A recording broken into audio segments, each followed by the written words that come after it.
Moving on to the next question, we would like to hear some words of advice and encouragement for current medical students who just finished their first year and are preparing to get into preclinicals. Can you share some of the principles and habits that helped you thrive amidst all of the challenges and hurdles of studying in medical school? First of all, I would say that bear in mind that your pre-med is different from your preclinicals. The courses you did during your pre-med are different, so you should open your mind to change, to accepting this new phase that you are getting into. You should accept it, like open your mind and be willing to learn. This is where you do your anatomy, physiology, biochemistry. You get to know new things, learn anatomical positions and other stuff. So you should open your mind and be willing to learn. So the first thing in preparing for your preclinical, like based on me, is okay, involve God. Put God in this thing that you are doing, like whichever religion you belong to. I believe we all know the importance of putting God in whatever we do, because sometimes it is not by your strength, it is not by the amount of reading you read. Like a lot of things can happen, and it is God that can help us. So involve God, put God first. Then, secondly, you should know yourself. Knowing yourself here, I mean, you should know what works for you and what does not work for you, so that you won't waste time doing something that does not work for you. Okay, let's say you're a day reader. If you're a day reader, you should know that, okay, you're a day reader, let's say by 10, 11, 12, you've gone to bed. You should know that you should maximize your daytime very, very well. Your daytime should be used to studying, and you should avoid distractions, because that's the time that you are most active. So that is what you should do. Know yourself, know what works for you. Okay, if you are someone who is a visual learner, you prefer watching videos, you know that. So let's assume you are someone who does not, like, you don't learn much from watching videos, and because others are watching video, you decide to go and watch video. That's like you are wasting your time. It may not, like, there may be days that you may require, like, you may have to watch videos, but then if you know that, okay, this is not what works for you, I prefer to read. I understand better when I read and listen to, like, lecturers teach or lecture. So know what works for you. Know yourself very, very well. It's very, very important. After knowing yourself, you should have a workable timetable. A workable timetable. Like, that's for me, because it helped me a lot. There are some people that I say they can freelance and they still pass.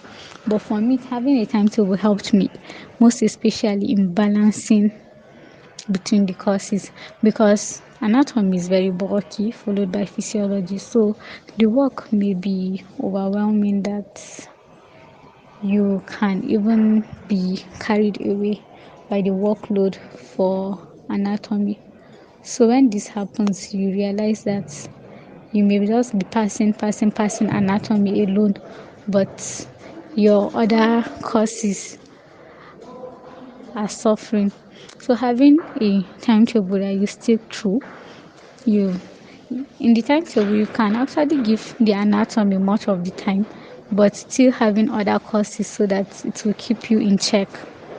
Like, that is what I really feel, because you cannot get A in anatomy, let's say A in physiology, and a D That's less than 50 in biochemistry. That's you receipt biochemistry. You have no choice. So these courses are individual courses. They don't complement each other. They will not say they will take the average of everything. No, they are individual courses on their own. So you need to pass each of them. So having a timetable will help you like spread your time so that you'll be able to touch each and every course. You won't give in more time, more energy to a different course or to just one course. So it's very, very, very important. Like this cannot be overemphasized. Having to spread your time, like for all the courses to fit in. Just know that okay, there are courses that are bulky, yes, but still try check other courses. Yeah, so this is what having a timetable did to me. Because if you don't have a timetable, you can just be carried away with anatomy, anatomy, anatomy. That's all. And anatomy has like different branches. So you can just like while fixing your timetable, you can put them in this. There's gross anatomy, there's embryology, there's histology. So while making your timetable, you can put them like individually like this. And gross anatomy is the bulkiest one among them. So you can actually give it more time, but make sure and endeavor to go through all the courses. Like it's very, very, very, very important and very vital.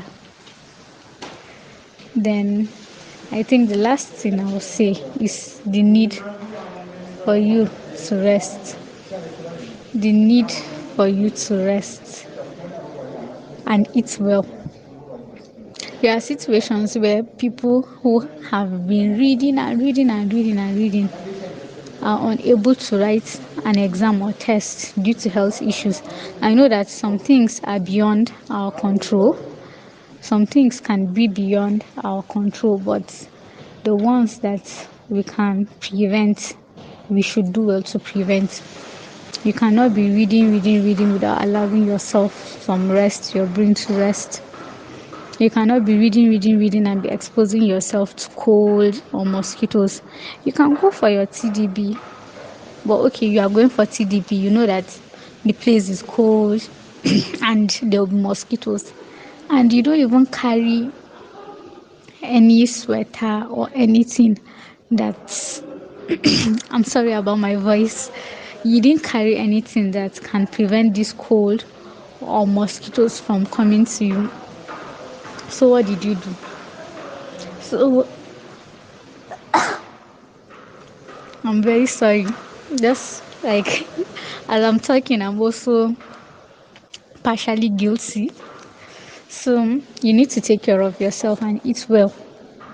There should not be any hindrance to your exam or your test or anything that you are doing. So just give in your best. If it is eating well, you should eat well. Take care of yourself, like take very good care of yourself. I don't know how to emphasize on this because you need to give yourself that rest. You need to give yourself some of the good things that you deserve. And sometimes you can unwind if you love watching a movie, depending on the level of things, on how much the workload is. You can have some rest, like watch a movie, go out with friends, chat, and do other things. Then another thing is sometimes the work can get overwhelming that it may seem like you are getting not really depressed, but there's a way it may seem like along the way. And during such times, please speak up.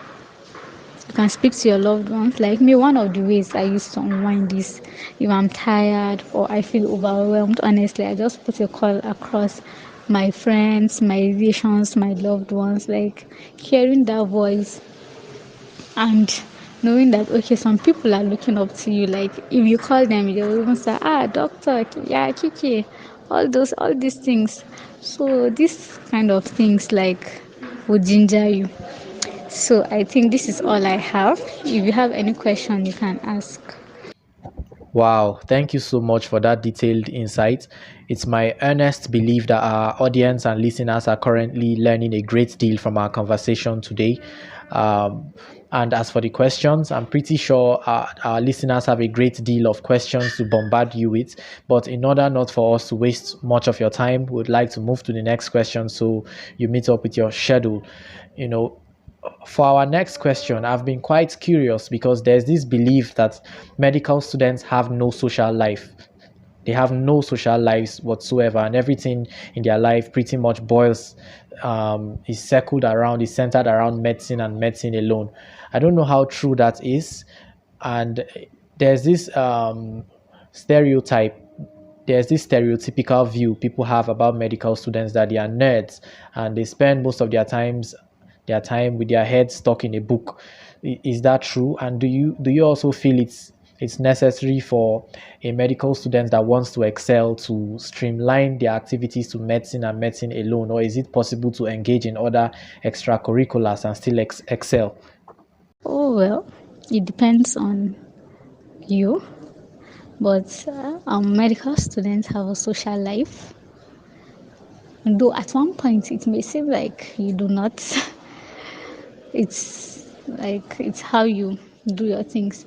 Okay, let's say normally you are not an extrovert, like someone like myself. My social life is my social life is more of being online than going out, hanging out, partying, or doing some stuff. So that's my own like kind of person.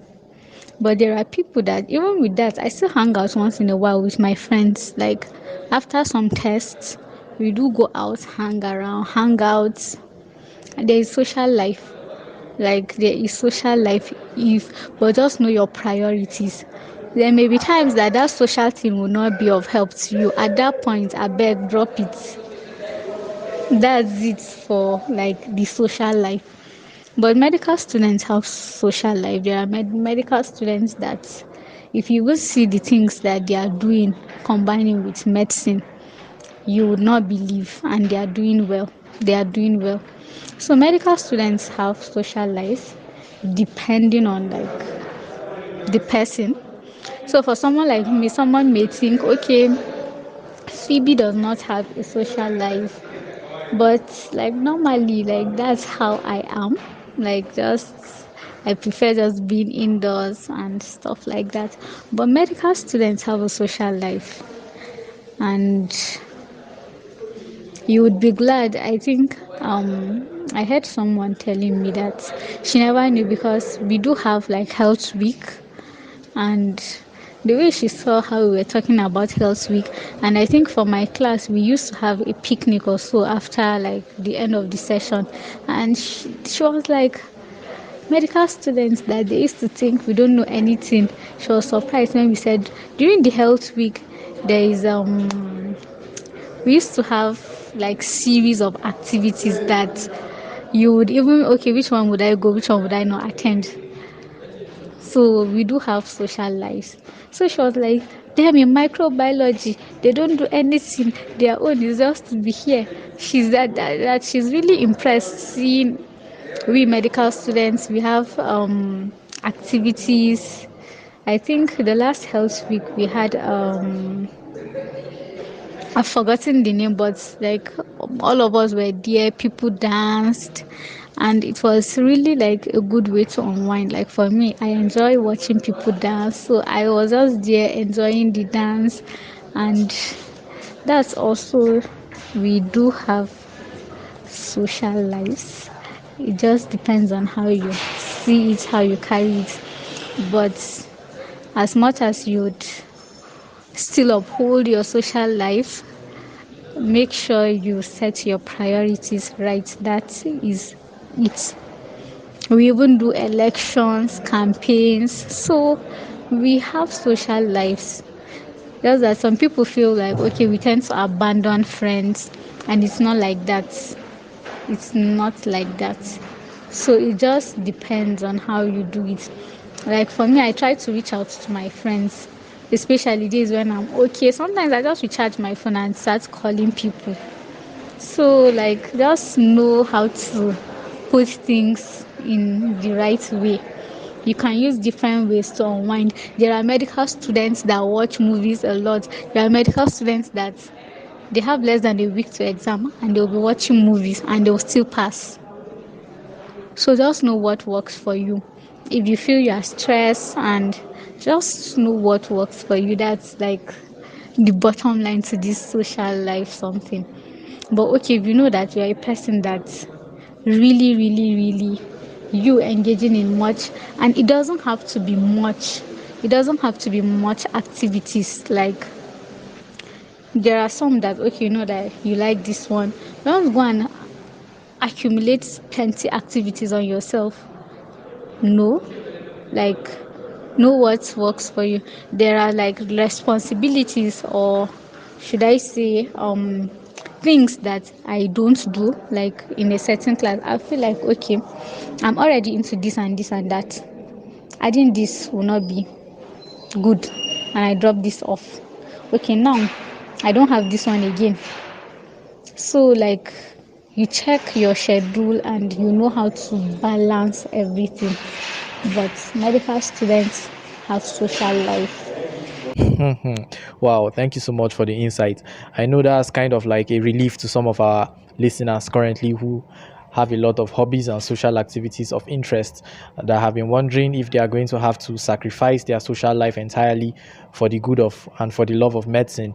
But I'm sure it's great to hear and to find from what you have said that medical students are human beings just like everyone else, and they also have their social lives. And the key is in striking a balance and finding a balance between your social life and your academics. You don't want to sacrifice your academics for your social life, and you don't want to also eliminate your social life entirely for your academics, because human beings are social beings, and you cannot take out the social element of us from from from the equation. So it all boils down to balance. Thank you so much for that. So we'll be proceeding to the next question now. Since we've agreed and established that medical students do have a social life, can you share some of your hobbies, your personal hobbies, and tell us how you manage to balance engaging in those hobbies with your academics? My hobbies, I love sleep, I love dancing, I love engaging in like church activities and balancing them with my academics. I try not to accumulate a lot of things on myself. I try to weigh things and know what I can handle at a certain point. And like I love gisting, but it's not every time that you find me gisting, chatting, or calls with or being on call with people. Like days that I feel the work is overwhelming, I just need to take my head off books for now. That's when you see me calling people. I'll call this one, call that one, gist, and clear my head. And engaging in church activities too. That one too is very good. It helps forget about the workload you have, and it will give you strength to move ahead. So like balancing it is know what you are to do and when to do it. Like there are times that you have to okay this one you have to wait for some time. Like I can't do this now. There are other things that I love. I love surfing the web, or surfing the net, going on internet, chatting and doing other things.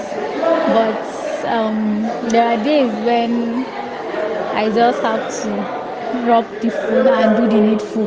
Days where you have to just put your phone on airplane mode, or you switch it off, or you put it on do not disturb. So in as much as I love touching my phone, like you always see me with my phone. I'm not addicted to it, sha. It's not an addiction, but for me, that's one of the ways I unwind. Nigeria, you go through the internet, you see stuff that will make you laugh and stuff like that. So just know how to balance things, just know how to put things in their place. There are things that are important and there are things that are not important. So you know how to put them in the right place. Sleep. Very, very important. You see, you and I are not so different, to be honest.